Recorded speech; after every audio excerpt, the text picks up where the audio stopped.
ప్రధానమంత్రి నరేంద్ర మోడీ హైదరాబాద్ వస్తున్నాడు. సాయంత్రము 6:30 సికింద్రాబాద్ పెరేడ్ గ్రౌండ్లో భారీ బహిరంగ సభ, 10 లక్షల మందితో బహిరంగ సభ జరుగుతుంది. ఈ సభకు ప్రతి ఇంటి నుంచి ఒక బీసీ పార్టిసిపేట్ చేయాలి. ఎందుకంటే ప్రధాని నరేంద్ర మోడీ బీసీలకే కాదు, అన్ని వర్గాలకు, అన్ని కుటుంబాలు, అన్ని కులాలు, వర్గాలు, ప్రతి ఒక్కరు ప్రతి ఇంటి నుంచి ఒకరు రావాలని చెప్పి నేను ఈ సందర్భంగా విజ్ఞప్తి చేస్తున్నాను. ఎందుకంటే నరేంద్ర మోడీ ప్రధాని అయిన తర్వాత ఈ దేశం లోపల బడుగు బలహీన వర్గాలకు ఒక కొత్త నమ్మకం ఏర్పడ్డది, చైతన్యం ఏర్పడ్డది. ఈ న్యాయంలో పేదరికం పోతుంది, ప్రతి ఒక్కరు సుఖంగా ఉంటారు, సంతోషంగా ఉంటారు, దేశంలో దరిద్రం పోతుందని చెప్పి ఆశిస్తున్నారు. రెండవది, కొంతమంది ప్రధానమంత్రి రాకను తక్కువ వచ్చారు. ఏంటంటే కులాల వారి లెక్క కావాలి, కులాల వారి లెక్క కావాలని మేమే కొట్టాల్సింది, 30 ఏళ్ళ నుంచి కొట్టాల్సింది. ఆఖరు సుప్రీంకోర్టు కేసు వేసి ఇప్పటికీ కేసు. అయితే కొద్దిగా పెద్ద మనుషులు కొంత డౌట్ వచ్చింది. ఇదే స్టార్ట్ చేసినప్పుడు అంటే కాలం లేదండి, అది వాస్తవం. కానీ మేము అది పార్లమెంట్లో అడిగాం. పార్లమెంట్లో అడిగితే హోంశాఖ మంత్రి అమిత్ షా చెప్పాడు. ఏమని చెప్పాడు? ఇది మొదటి దశలో ఇండ్లు లెక్క పెడతాం, రెండవ దశలో కులాల వారికి లెక్క పెడతామని స్పష్టమైన వివరణ ఇచ్చారు. ఆ తర్వాత మంత్రివర్గ క్యాబినెట్ లో కూడా చర్చకొచ్చి కేంద్ర మంత్రివర్గం లోపల చర్చిన తర్వాత అశ్విని వైష్ణవ్ మరొకసారి వివరణ ఇచ్చారు. ఏమని? మేము మొదట ఇల్లు లెక్క పెడుతున్నాం, రెండవ దశలో కులాల లెక్క పెడతాం. ఇప్పుడు లెక్క పెట్టేది ఇండ్లు, కులాలు కాదు. జనగణన చేస్తున్నారు. మొదటి రౌండ్లో జనగణన కూడా లేదు, కులాల వారు లెక్కలు చేస్తున్నారు. ఎవరు డౌట్ అవసరం లేదు. మీరు అడగడానికి నేను ఓకే, వెల్కమ్ చేస్తున్నాను. జాతి ప్రయోజనాల గురించి మీరు పోరాడితే దాన్ని మేము తప్పు పడతలేదు. మనమందరం కలిసి కులాల లెక్కలు కావాలని జీవితాంతం పోరాడాం. 76 ఏళ్ళు ఏ పార్టీ గతం లోపల కులాల లెక్కలు తీయలేదు. మోడీ నాయకత్వం లోపల కులాల లెక్కలు తీస్తారని ఒక చరిత్రాత్మకమైనటువంటి నిర్ణయం ఇస్తుంది. దాన్ని మనం అందరం స్వాగతిస్తాం. సెకండ్ రౌండ్ లో లేకపోతే తప్పనిసరి మనం అందరం ఫైట్ చేస్తున్నాం. సుప్రీంకోర్టు కూడా కేంద్ర ప్రభుత్వం కులాల వారి లెక్కలు ఇస్తామని హామీ ఇచ్చింది. తప్పనిసరి కులాల వారి లెక్కలు అవుతుందని నమ్మకం ఉంది. అయితే కూడా ఒక్కసారి బీజేపీ పార్టీ ప్రకటించిన తర్వాత ఎంతపోయే ప్రశ్న లేదు, ఎందుకు చేయలేదు. ఒకసారి కులాల లెక్కలు తీస్తే రిజర్వేషన్లు పెట్టమని అంటారు, చట్టసభలో రిజర్వేషన్లు పెట్టమంటారు, బడ్జెట్ పెంచమంటారని గతంలో వెళ్ళినటువంటి పార్టీలు కులాల వారి లెక్కలు చేయడం. ఇప్పుడు బీజేపీ పార్టీ మేము అన్నిటికీ ప్రిపేర్ అయింది. కులాల వారి లెక్కలు ఇస్తాం, తర్వాత చట్టసభలో రిజర్వేషన్లు పెట్టినాడు, ప్రమోషన్లో రిజర్వేషన్లు పెట్టినాడు, విద్యా ఉద్యోగాలలో రిజర్వేషన్లు పెంచడానికి మెంటల్ గా ప్రిపేర్ అయ్యి కులాల వారి లెక్కలకు సిద్ధపడ్డాడు. కాబట్టి ఇవన్నీ భవిష్యత్తు లోపల ఇవన్నీ పరిష్కారం.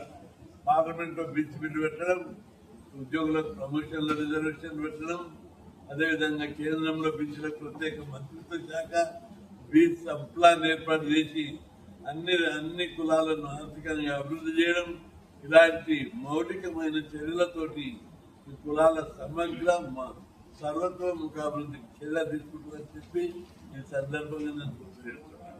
అయితే ఇదే సందర్భంగా ఎవరు కూడా డౌట్ పడవలసిన అవసరం లేదు. తప్పనిసరి కులాల వారి లెక్కలు తీస్తారు. తీయకపోతే కొట్లాడేదాన్న మేమే ముందున్నాం.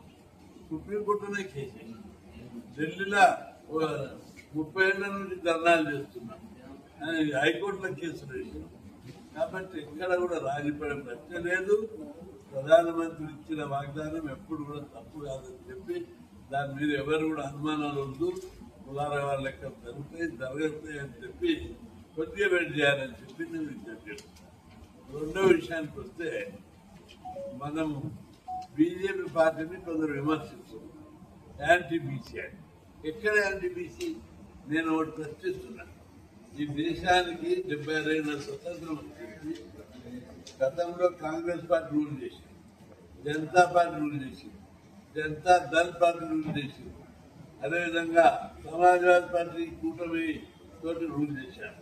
ఎప్పుడైనా మీరు బీసీని ప్రధానమంత్రి చేశారా?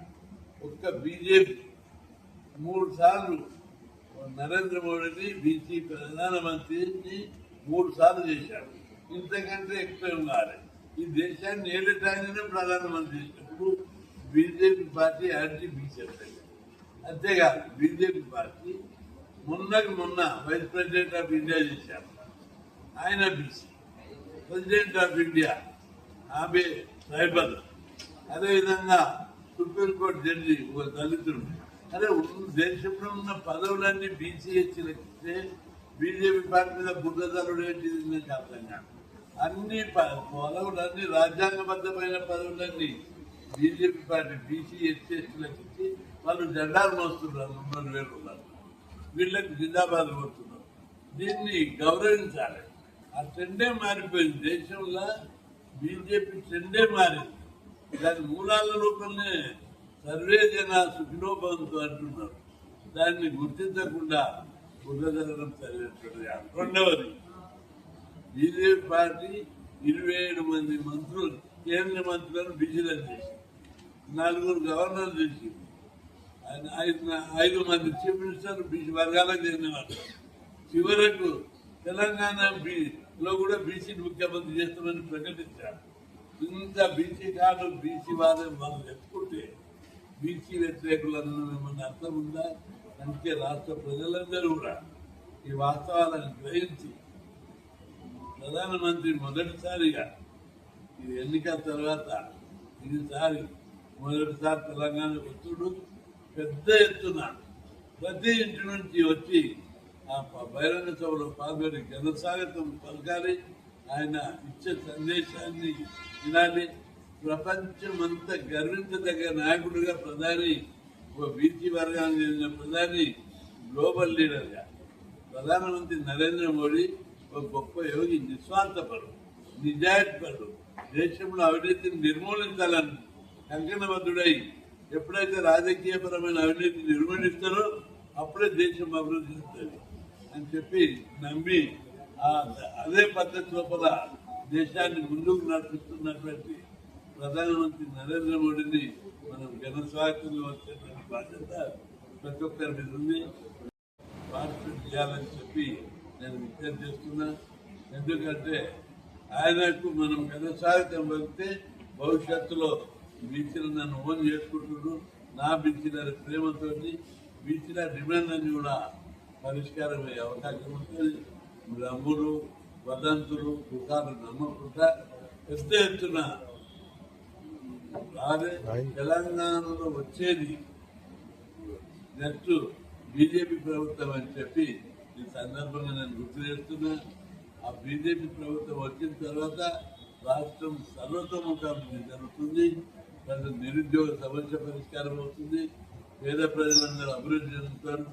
ప్రతి ఒక్కరు కూడా డెవలప్ అయ్యి విద్య, ఉద్యోగం, ఉపాధితోటి అందరు ప్రజలు సుఖంగా సంతోషంగా ఒక బీజేపీ ప్రభుత్వంలోనే సాధ్యమని, అందుకోసం బీజేపీ పార్టీని బలోపేతం చేయడానికి ప్రధానమంత్రి నరేంద్ర మోడీ బహిరంగ సభను పెద్ద ఎత్తున భుజాల మీద ఎత్తుకొని విజయవంతం చేయవలసిన బాధ్యత అందరి మీద ఉంది.